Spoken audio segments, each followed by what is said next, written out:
Hey guys, good morning. তো আজকে তোমাদের সাথে নতুন ছোট্ট ভিডিও যে আমার মানে আমার বাড়িতে যে সবার বাড়িতে অনেক কিছু থাকে, আমার বাড়ির এই যে এদের জন্য আমাদের ব্যালকনিটা সবসময় এরকমই থাকে।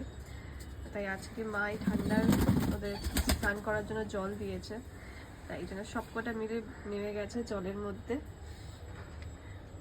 তো সবার স্নান হয়ে গেছে, আমি আসতে লেট করলাম। মা বলছে দেখ সবকটা কীভাবে স্নান করছে, এগুলো স্নান হয়ে গিয়ে রোদ পোয়াচ্ছে, গা শোকাচ্ছে রোদে, দেখো একবার। আর আরেকজন এখনো বসে আছে, স্নান করছে কীভাবে। ও বাবা, এই যে এরা রোদ পোয়াচ্ছে।